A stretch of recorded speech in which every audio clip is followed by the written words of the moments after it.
y el jueves finalmente llegó para que podamos estar frente a frente y compartir tantas, pero tantas importantes cosas. Bueno, mis queridos amigos, hoy tenemos algo nuevo, un bloquecito muy importante de mitos y verdades del mundo del vino. Y bueno, le damos la bienvenida a Leonardo Rizzo porque él será el encargado de desarrollar este bloque. Así que, ¿qué les puedo decir? Quédense con nosotros porque tenemos mucho, pero mucho material. Y ahora le pedimos al director un cortecito.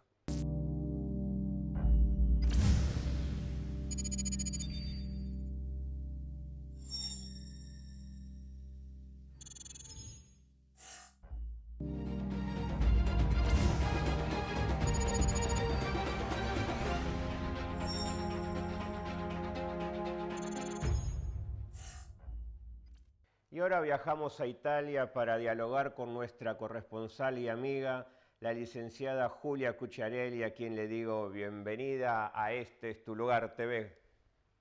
Muchísimas gracias. Hola a todos, buenas tardes. Buenas noches, querida ¿Cómo, amiga. cómo está? Muy, pero muy bien.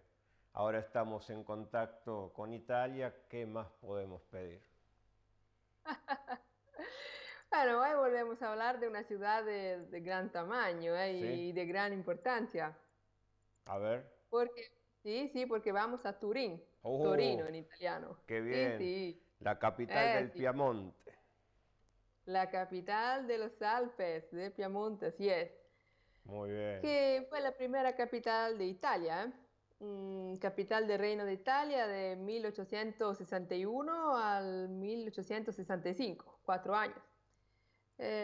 Título que pasó por un breve periodo a Florencia y después a Roma. Y después de la Segunda Guerra Mundial, Turín conoció un intenso desarrollo industrial, compartiendo con Milán el récord del milagro económico. Porque Turín es la sede de gran parte de la industria automovilística italiana. Claro. Ha visto nacer, sí, ya sabe, creo que ha visto nacer la Fiat en 1899 y además es famosa por la producción de una chocolatina de cacao y ¡Uh! avellana. ¡Qué sabroso! Sí, famosa por el mundo, denominada Gianduiotto, que toma su nombre de Giandoia, que es un personaje del carnaval piamontés. Y piensen que fue el primer chocolate envuelto individualmente. Ah, mira qué bien. Todos inventaron estos turineses. Muy bien, muy bien. Sí. Y en la arquitectura de Turín hay muestras del barroco, el rococó, el neoclasicismo, el art nouveau, hay de todo. En la catedral de Turín se custodia la sábana santa o la síndone. Ajá. Y una tela de lino que muestra la imagen de un hombre que presenta marcas y traumas propios de la crucifixión.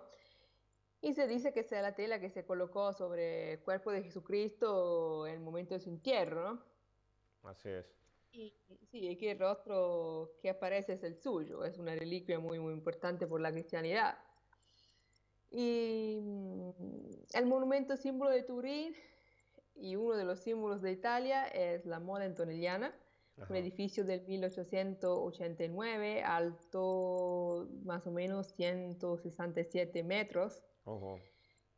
Sí, desde el año 2000 tiene su sede el Museo Nacional del Cine, que es un museo muy visitado, muy interesante y muy grande. Y un museo tecnológico con muchísimos visitantes cada año. Y también ha sido incluido en el fascinante conjunto de monumentos misteriosos de la ciudad por su extravagante forma. Misteriosos. Eh, sí, a medio camino entre una pagoda alargada y una pirámide, como centro de energías esotéricas. Ah, mira. Esto porque Turín tiene un lado mágico. Es llamada ciudad mágica. No sé si saben, porque la tradición ubica a Turín como vértice de un triángulo de magia blanca Ah, con las ciudades de Lyon y Praga. qué bien. Y sí, una leyenda sostiene nada más y nada menos que el Santo Grial presuntamente se encontraría oculto en algún lugar de la ciudad. Bueno, vamos para allá. Sí, sí, vamos a buscar. ¿Indiana Jones andará por ahí? Creo que sí, sí. Y si vamos a buscar bien, creo que vamos a ser famosos si Eso. vamos a hacer Vamos, vamos. esta noticia. Y este carácter esotérico de Turín suele atribuirse al hecho de que durante el periodo del Risorgimento, que llevaría a la unificación italiana, la ciudad fue tolerante hacia expresiones religiosas distintas del catolicismo y junto a la libertad religiosa, este periodo vio llegar a la ciudad movimientos espiritistas, ocultistas y de diversa índole, algo que no resultaba del todo extraño a mediados del siglo XIX. Claro. Y bueno, algo mágico sin duda debe existir en esta ciudad porque te hechiza con su belleza y además los turineses aseguran que pisar el toro de bronce de Plaza San Carlos da muy pero muy buena suerte, así que merece la pena intentar. ¿Y Cucciarelli anduvo por ahí? ¿Visitó la ciudad? Per- ¿Perdón? ¿Visitaste la ciudad? ¿La conoces? No, ¿No? no. Me gustaría muchísimo, pero no la visité.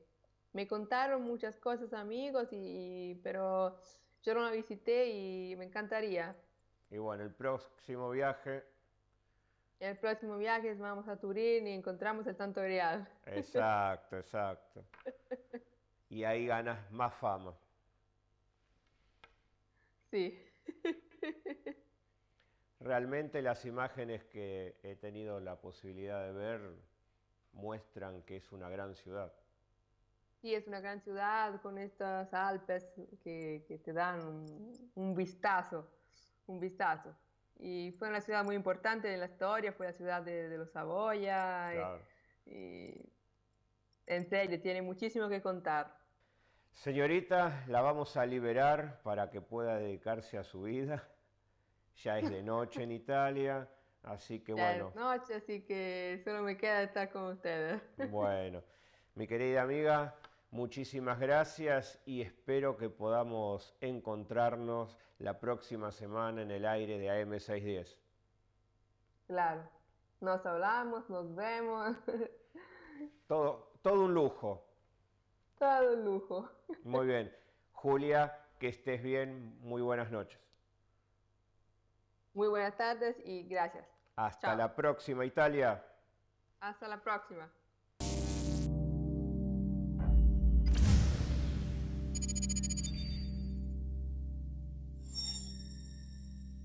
Muy bien, mis queridos amigos, aquí estamos nuevamente. Y bueno, ahora vamos a cumplir con lo que prometió Marcelo Martínez, el mundo del vino. Señor director.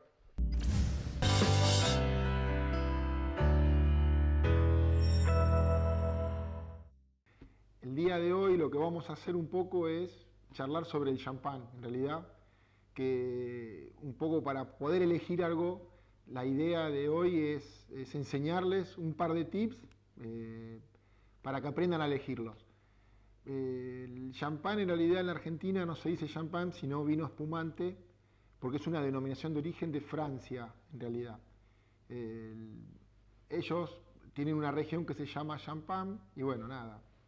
Por ende, nosotros no podemos usar ese nombre, ni ningún otro país que es productor de vinos o de champán o de vinos espumantes lo puede usar. Así que hay dos maneras de hacer el champán, o el vino espumante, mejor dicho, que es método champenois y método charmat. La idea de ustedes, o por lo menos cuando tengan que elegir, en la contraetiqueta siempre dice el método a la hora de elegir. ¿Qué es mejor? En realidad, el método champenois es un método más tradicional donde van girando la botella y lleva más tiempo la producción. Y el método charmat lo hacen en toneles de acero inoxidable, tipo barricas grandes, y hacen más cantidad, digamos. Estos vinos espumantes, se dividen en categorías que son más dulces o menos dulces, ¿sí? Por eso se les dice demi-sec o extra dulces, son vinos más dulces, y los extra brut, brut y brut nature, que son los más secos. El azúcar residual, que es lo que queda, es lo que le da el sabor, si es más o menos dulces. Así que, bueno, espero que les haya servido y para el próximo bloque vamos a hacer otras cositas como para que vayan aprendiendo un poco más de este mundo. Así que gracias.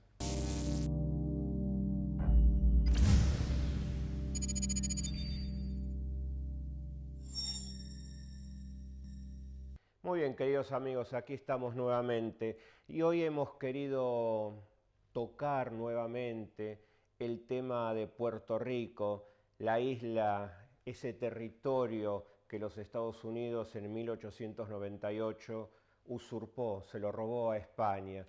Por eso nos hemos puesto en contacto con el señor José Alfredo Lara Fontanés, el expresidente de Adelante Reunificacionistas de Puerto Rico, a quien le digo bienvenido a Este es tu lugar TV.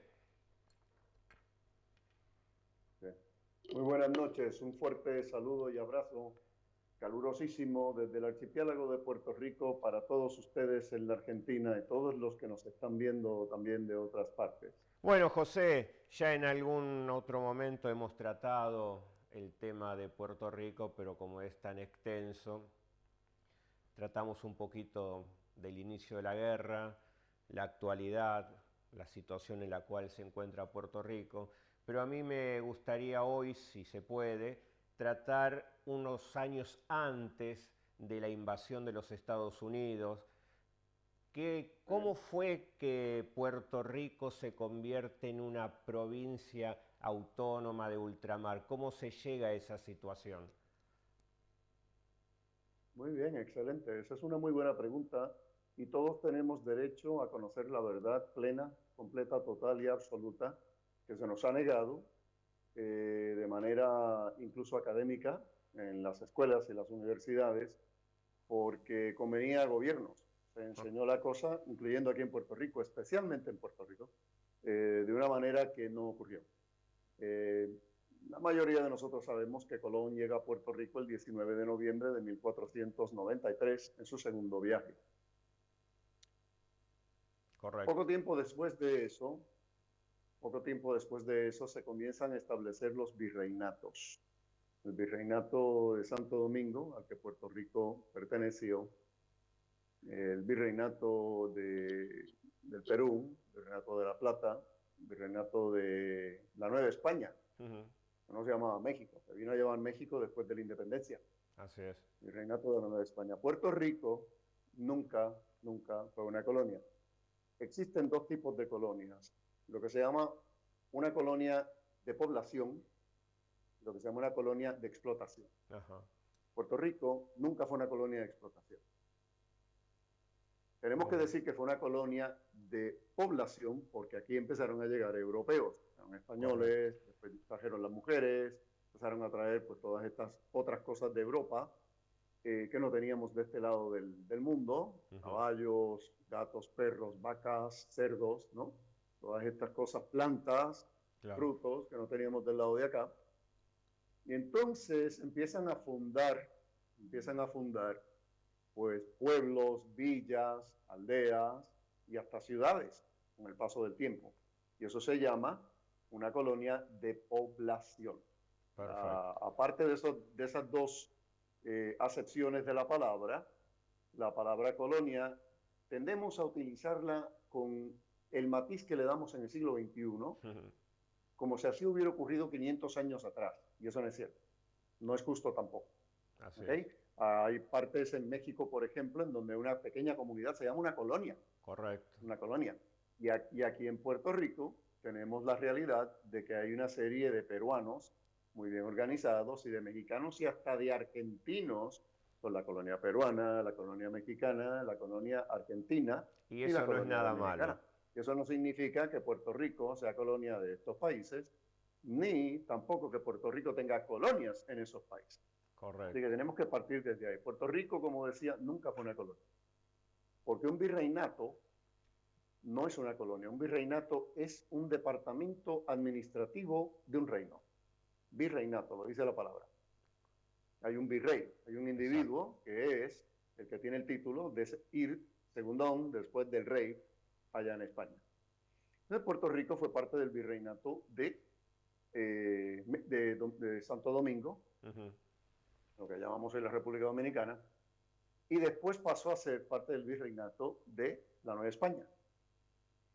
Termina de ser parte del virreinato de Nueva España cuando ocurre las guerras civiles, también llamadas de independencia, y México se separa de España.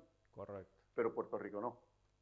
Entonces ocurren las guerras napoleónicas a principios del siglo XIX, la invasión de Napoleón a España, y finalmente lo sacaron de allá. Y durante ese tiempo es que se firma la famosa Constitución de 1812, que ocurrió precisamente el 19 de marzo. Y como fue el 19 de marzo, en la fiesta de San José, la llaman la Pepa. Que hasta el día de hoy la gente dice viva la Pepa, refiriéndose a la Constitución. De ahí viene. Pues en esa Constitución, la firma de esa Constitución, participó uno de nuestros primeros diputados a las Cortes Españolas, un puertorriqueño llamado Ramón Power y Giral. Qué bien. Ramón Power y Giral estuvo en la firma de esa Constitución, firmó la Constitución. Hay un cuadro grandísimo de Power firmando la Constitución española. Y en esa Constitución se constituye primero a Puerto Rico, valga la redundancia, y después a Cuba como autonomías. O sea, perdón, como provincias de ultramar. Primero como provincias de ultramar. Entonces Puerto Rico, Cuba y finalmente Filipinas se convierten en lo que se llaman provincias de ultramar.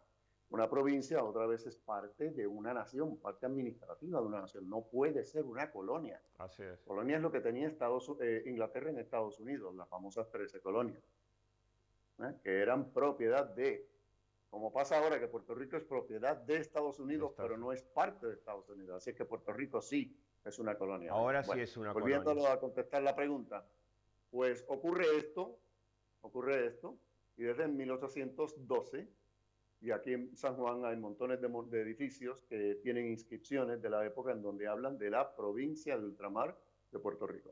Documentos también. Muy bien. En 1897 se hace la Carta Autonómica. Puerto Rico primero y otra vez Cuba después se convierten en las primeras autonomías de España. España tiene 17 autonomías hoy día. La primera autonomía, la primera comunidad autónoma que tuvo fue precisamente Puerto Rico, con un gobierno propio. En aquellos momentos, ¿quién era más importante o estaba más desarrollado? ¿Cuba, Puerto Rico? Sí. Puerto Rico tenía moneda, tenía el Banco Español de Puerto Rico, moneda que se robaron los gringos. De eso voy a hablar en un momento, según siga con el trayecto de la historia. ¿Por qué sucede? Puerto Rico está políticamente muy bien desarrollado, parte de un virreinato, luego provincia de ultramar y finalmente comunidad autónoma. Provincia de ultramar, comunidad autónoma. Pero fue en el 87, entra en vigor ese gobierno autonómico en 1898 y en ese mismo año es que llega la invasión de los Estados Unidos, la guerra hispano-estadounidense, y tan pronto vino el gobierno de Estados Unidos, pues eliminó todo. Eliminó el gobierno autonómico, eliminó todo y ellos impusieron un gobierno militar. El interés de Estados Unidos por Puerto Rico se remonta, Puerto Rico y Cuba, se remonta a mucho antes de 1868 o 1898. Desde poco antes de convertirse en una república, en 1776, ya, los llamados según ellos padres fundadores en Estados Unidos, en particular Madison y Hamilton, estaban empezando a desarrollar la famosa doctrina de que Estados Unidos tenía que quedarse con todo el continente americano, desde Canadá hasta la Patagonia. José, lamentablemente, como siempre digo, el tiempo es tirano, pero este tema es importantísimo y me comprometo a realizar otra comunicación, otro contacto, si usted así lo desea, para poder explayarnos más en toda esta cuestión. Seguro, aquí estamos a las órdenes, tan pronto pueda hacerse.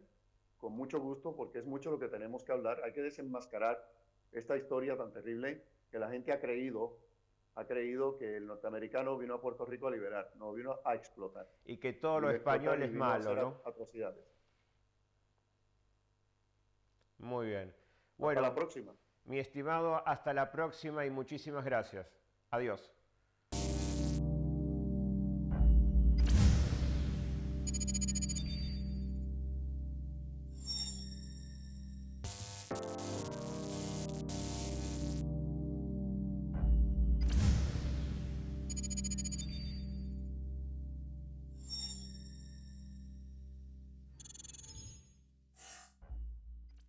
Bueno, mis queridos amigos, el tiempo es tirano, como siempre digo. Nos vamos a tener que despedir hasta la próxima semana, pero nos vamos a despedir con algo que he prometido la otra vez.